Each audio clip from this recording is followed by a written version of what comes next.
स्वागत है आपका मेरे यूट्यूब चैनल नीलेश जोगी एक्सेल में। मैं एमएस एक्सेल पर आधारित प्रोग्रामिंग से रिलेटेड वीडियोस आप लोगों के लिए लाता रहूँगा। फिलहाल मैंने एमएस एक्सेल में कैशबुक सॉफ्टवेयर की प्रोग्रामिंग की है, जिसकी सीरीज मैं आप लोगों के साथ शेयर कर रहा हूँ। यह जो कैशबुक सॉफ्टवेयर है वो सभी समस्त स्कूलों के लिए बहुत उपयोगी है। इसमें स्कूलों में होने वाले जो डेली के खर्चे हैं, डेली की जो इनकम है, डेली जो एक्सपेंस है, उसका जो हिसाब है बहुत ही आसानी से रख सकते हैं। केवल हमें ट्रांजेक्शन की एंट्री करना होगी और ऑटोमेटिक हमारी समरी बन जाएगी, बैलेंस शीट बन जाएगी, डेली रिपोर्ट बन जाएगी, ये डैशबोर्ड बन जाएगा। यानी कि सारी ही चीज़ें ऑटोमेटिक होगी और हमारे सामने जितने भी ट्रांजेक्शन हो गए, जो भी हमारे पास कैश इन हैंड होगा, कितना अमाउंट हमारे पास आया, कितना गया, वो हमारे सामने स्क्रीन के ऊपर इस जगह पर सेव दिखता रहेगा और इस जगह पर हमारा डैशबोर्ड भी बनता रहेगा। फिलहाल आज हमारा सीरीज का सेकंड वीडियो है। इसमें मैं इंस्ट्रक्शन के बारे में बताऊंगा और कुछ मास्टर सेटिंग वगैरह के बारे में बता दूंगा इसमें आपको। इसका अगर पार्ट 1 आपने नहीं देखा है तो डिस्क्रिप्शन में लिंक दी गई है, वहाँ से वीडियो को देख लीजिएगा।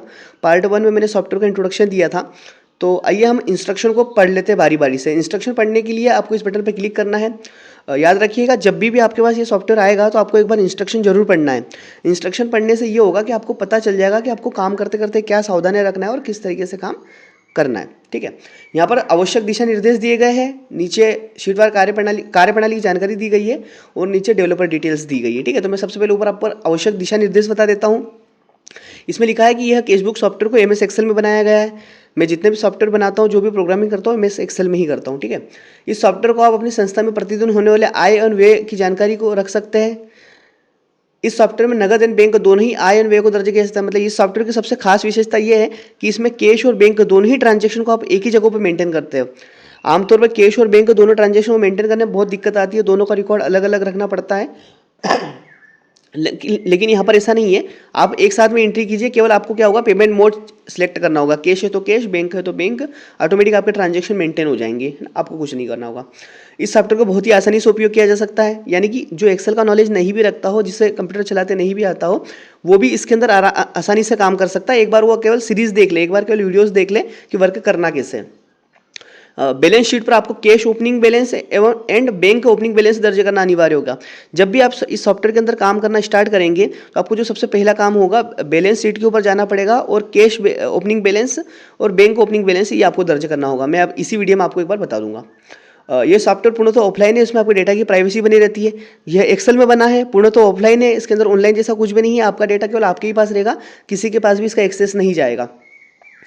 इस सॉफ्टवेयर में किसी भी प्रकार का परिवर्तन संभव नहीं होगा। यानी कि परिवर्तन नहीं कर सकते इसके अंदर, क्योंकि चेंज करने की कोशिश करेंगे तो दिक्कत आती है, एरर शो होने लगते हैं। लेकिन ये बनाया गया है, जो परफेक्ट बनाया गया है, स्कूलों के लिए बिल्कुल परफेक्ट है। स्कूलों के डेली के जो लेन देन है, डेली का आय व्यय है, उसका हिसाब बहुत आसानी से इसके अंदर रख सकते हैं। चूंकि ये एक्सेल आधारित सॉफ्टवेयर है, इसलिए डेटा सेव करने के लिए कंट्रोल एस प्रेस करते रहे, जिससे डेटा सेव होता रहेगा।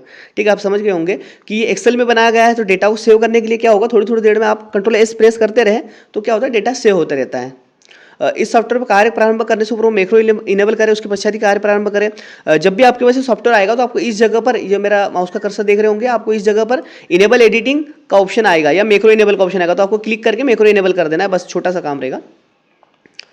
इस सॉफ्टवेयर पर कार्य करते समय कोई अन्य एक्सेल फाइल को ओपन न करें। जब भी आप इस सॉफ्टवेयर के अंदर काम करेंगे, इस एक्सेल फाइल के अंदर काम करेंगे, तो आपको दूसरा एक्सेल फाइल ओपन नहीं करना है, क्योंकि इसके अंदर जो भी कोडिंग लगाई गई है, जो भी फॉर्मूलाज लगाए गए, फिर वो दूसरी फाइल के ऊपर भी क्या होगा, अप्लाई होने लग जाते हैं। ठीक है, इस सॉफ्टवेयर का उपयोग करने हेतु आपके कंप्यूटर सिस्टम में एमएस ऑफिस 2010 या उसके ऊपर का वर्जन इंस्टॉल होना अनिवार्य है।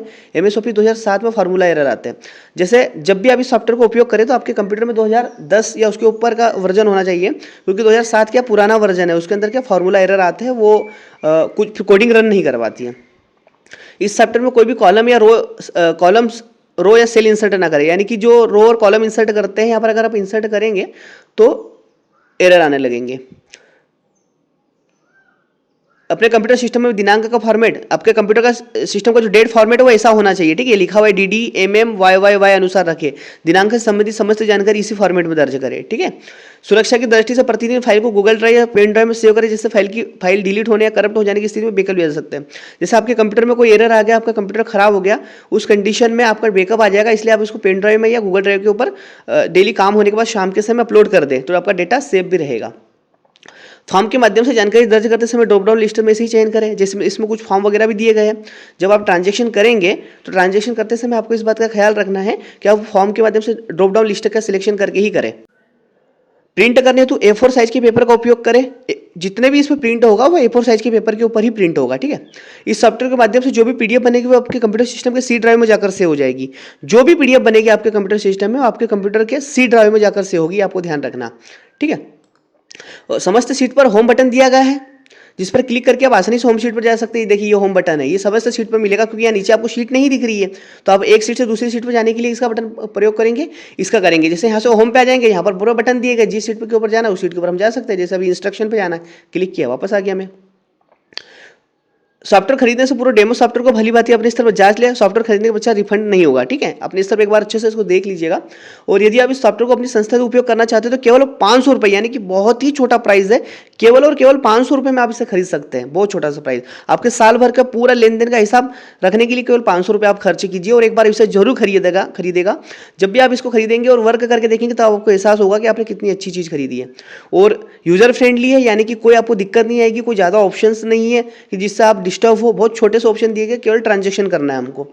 और जब आप ट्रांजैक्शन करेंगे तो 3 चीज़ें दी गई, इसको ध्यान रखना है। ट्रांजैक्शन नंबर डालना अनिवार्य है, ठीक है, और ट्रांजैक्शन टाइप सिलेक्ट करना अनिवार्य है, और अकाउंट हेड सिलेक्ट करना अनिवार्य है। ये क्या रहेगा, कैसे रहेगा, वो मैं आपको आगे बता दूंगा।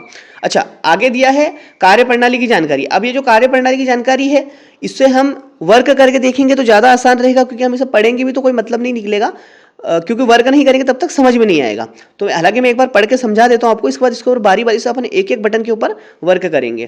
पहला दिया है मास्टर सेटिंग, और इस सीट पर केवल इनकम हेड और एक्सपेंस हेड दर्ज करना है, ठीक है। इनकम हेड और एक्सपेंस हेड दर्ज करना है, तो वो कैसे करना है मैं इसी वीडियो में आज बताने वाला हूँ। सेकंड नंबर पे स्कूल प्रोफाइल है, इस पर स्कूल की सामान्य जानकारी दर्ज करना है, ये भी मैं आज ही बताने वाला हूँ।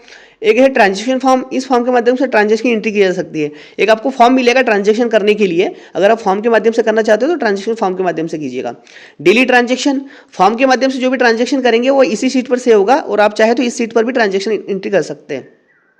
सर्च ट्रांजेक्शन, अलग अलग ट्रांजेक्शन को सर्च करने के लिए ऑप्शन दिया गया है। डेली रिपोर्ट, यहाँ पर आप डेली की रिपोर्ट प्रिंट कर पाएंगे, जैसे आज दिन भर में जो भी ट्रांजेक्शन हुआ है शाम के समय प्रिंट करके अपने संस्था प्रमुख को आप दे सकते हैं। अगर आपको 2 डेट्स के बीच में, जैसे 2 डेट के बीच में, 2 दिनांक के बीच में अगर आपको डेटा सर्च करना है तो 2 डेट्स का ऑप्शन भी दिया गया है। रिसिप्ट एंड वाउचर का ऑप्शन भी दिया गया है, रिसिप्ट प्रिंट करके आप पेरेंट्स को भी दे सकते हैं। डे वाइज बैलेंस भी निकलेगा, जैसे आज की तारीख में हमारे पास कितना अमाउंट आया, कितना गया, आज हमारे पास टोटल फाइनल अमाउंट क्या है, कैश में क्या है, बैंक में क्या है, सब बताएगा। यहाँ पर बैलेंस शीट भी बनेगी, यहाँ पर समरी बनेगी, है ना। इस चीज पर अलग अलग क्राइटेरिया के अनुसार समरी प्राप्त की जा सकती है। यहाँ पर इनकम लेजर हेड और एक्सपेंस लेजर, यानी कि इनकम का लेजर अलग बनेगा, एक्सपेंस का लेजर अलग बनेगा, ठीक है। और ये डेवलपर डिटेल है, जैसे सॉफ्टवेयर डेवलप्ड बाय नीलेश जोगी, हमारा यूट्यूब चैनल दिया गया है। ये हमारा व्हाट्सअप कॉन्टैक्ट नंबर है, यदि आप इस सॉफ्टवेयर को अपनी संस्था से उपयोग करना चाहते हैं तो आप इस नंबर पर व्हाट्सअप के माध्यम से कॉन्टैक्ट कर सकते हैं, ठीक है। फिलहाल मैं होम शीट पे जाता हूं और आपको मास्टर सेटिंग के बारे में बता देता हूं। मास्टर सेटिंग के ऊपर हम क्लिक करेंगे तो आपको यहां पर क्या करना है, यहां पर क्या वर्क करना है वो मैं समझा देता हूं। आप देखेंगे लिखा मास्टर सेटिंग, केवल व्हाइट सेल में ही परिवर्तन करने की अनुमति है, यानी कि जहां जहां पर रेड कलर दिया गया है वहां पर आपको किसी प्रकार का कोई परिवर्तन नहीं करना है, ना ही वहां क्लिक होगा, देखा क्लिक भी नहीं हो रहा। केवल ये जो व्हाइट एरिया है, यानी कि इनकम हेड और एक्सपेंस हेड। इनकम हेड में भी मैंने कुछ चीज़ें लिखी हुई है, जैसे स्कूल फी, व्हीकल फी, हॉस्टल फी, ओल्ड फी, आरटी फी, डोनेशन, बैंक इंटरेस्ट, 5 प्रकार के अदर हेड भी दिए गए। आप चाहो तो ये जो आपके हेड है, आपकी संस्था में जो भी हेड चलते हैं उसके अनुसार यहाँ पर आप दर्ज कर लीजिएगा, ठीक है। और उसके बाद मैंने एक्सपेंस में भी जो स्कूल के अंदर चलते हैं वो सभी इंटर किए हैं। अगर ऐसा कुछ हो जो इसमें नहीं लिखा है तो यहाँ पर 5 हेड दिए गए, यहाँ पर आप दर्ज कर सकते हैं। देखिए जैसे school general expense, salary, stationery, furniture, electricity bill, water bill, building rent, vehicle rent, fuel, cultural program, vehicle maintenance, hostel maintenance, school maintenance, vehicle EMI और 5 अदर दिए गए, 1 2 3 4 5। यहाँ पर आप जब एंट्री करेंगे तो वही आपके हेड बन जाएंगे, ठीक है। यहाँ पर ट्रांजेक्शन टाइप दिए गए हैं, ये आप कोई चेंज नहीं कर सकते। यहाँ पर सेशन दिए गए, यानी कि आप पुराना भी अगर आपको रिकॉर्ड मेंटेन करना है, कोई पुरानी फीस आपके पास आती है या पुराना ट्रांजेक्शन आप करते हैं इसके अंदर, तो वो भी आप कर सकते हो 2020-21 से लगाकर 2025-26 तक का। उसके बाद मंथ भी दिए गए यहाँ पर, उसके बाद आपको क्लास भी दी गई है, प्ले ग्रुप से लगाकर 12th तक की क्लास है, और पेमेंट मोड भी दिए गए, जैसे इस तरीके से cash, bank transfer, cheque, PhonePe वगैरह। वापस हम होम पे जाएंगे। अगला ऑप्शन हमारा जो रहेगा वो हमारा रहेगा स्कूल प्रोफाइल का, ठीक है। स्कूल प्रोफाइल को भी हम आज ही समझ लेते हैं। यहाँ पर हमें क्या करना होगा, कुछ छोटी सी डिटेल्स फिल करना होगी। सेशन बाय डिफॉल्ट यहाँ पर डला हुआ रहेगा। आपको यहाँ पर स्कूल का टाइप सिलेक्ट करना है, प्राइवेट है या गवर्नमेंट है। सभी संस्थाओं के लिए उपयोगी है, चाहे प्राइवेट संस्था हो चाहे गवर्नमेंट संस्था हो। जैसे मैं यहाँ प्राइवेट लिख देता हूँ, ठीक है। सभी के लिए उपयोगी है, चाहे प्राइवेट संस्था हो चाहे गवर्नमेंट संस्था हो, जो भी रहेगा सब उसमें उपयोग कर सकते हो, डेली के ट्रांजेक्शन को मेंटेन कर सकते हैं। आपकी स्कूल का जो भी रहेगा, स्कूल एड्रेस रहेगा, मतलब आपको यहाँ पर इंटर करना होगा। स्कूल नेम आपको इंटर बाय डिफॉल्ट यहाँ से इंटर कर मिलेगा। अगला रहेगा कॉन्टैक्ट नंबर, तो मैं मेरा ही कॉन्टैक्ट नंबर डाल देता हूँ। ईमेल आईडी, इस तरीके से ईमेल आईडी आपको अपनी संस्था का दर्ज करना होगा। और जो भी आपके संस्था प्रमुख होंगे, हेड ऑफ स्कूल जो भी होंगे, उनका नाम आपको यहाँ पर इंटर करना है। और जो भी ऑपरेटर या अकाउंटेंट जो भी यहाँ पर होंगे, ठीक है, उनका जो भी नाम रहेगा वो आपको यहाँ पर इंटर करना होगा। बस इतनी छोटी सी डिटेल है। सेशन बाय डिफॉल्ट रहेगा। स्कूल आपकी प्राइवेट है या गवर्नमेंट है, आपके ऊपर डिपेंड करता है, आप नहीं भी डालो तो भी कोई दिक्कत नहीं, मगर इसको डाल देंगे तो आपको भी अच्छा रहेगा, डेटा आपके पास बना रहेगा। स्कूल नेम यहाँ पर डाला हुआ रहेगा, यहाँ पर स्कूल एड्रेस, यहाँ पर कॉन्टैक्ट नंबर, ईमेल आईडी और संस्था प्रमुख और अकाउंटेंट, केवल इतनी ही डिटेल आपको फिल करना है। बस आपकी स्कूल प्रोफाइल रजिस्टर्ड हो जाएगी। जैसे ही आप स्कूल का नाम वगैरह दर्ज करेंगे, सारी चीज़ें यहाँ पर आने लगेगी, सारी चीज़ें होने लगेगी। उसके बाद हमें क्या करना है, जैसे ट्रांजेक्शन फॉर्म है, डेली ट्रांजेक्शन है, ये सारे बटन्स के ऊपर हम एक एक करके वीडियो बनाएंगे और एक एक करके आपको समझाएंगे। फिलहाल इस वीडियो में केवल मुझे इंस्ट्रक्शन और मास्टर सेटिंग और स्कूल प्रोफाइल बताना थी, जो कि मैंने बता दी है। अगला जो पार्ट रहेगा, पार्ट 3 रहेगा, इसमें हम ट्रांजेक्शन करना सीखेंगे, जो कि बहुत ही महत्वपूर्ण टॉपिक रहेगा। आप उस वीडियो को भी जरूर देखिएगा। और अगर आप इस सॉफ्टवेयर को अपनी संस्था में उपयोग करना चाहते हैं तो आप इस नंबर पर व्हाट्सएप के माध्यम से कॉन्टैक्ट कर सकते हैं। वीडियो को लाइक एंड चैनल को सब्सक्राइब जरूर करें, अन्य लोगों के साथ वीडियो को शेयर जरूर करें। धन्यवाद।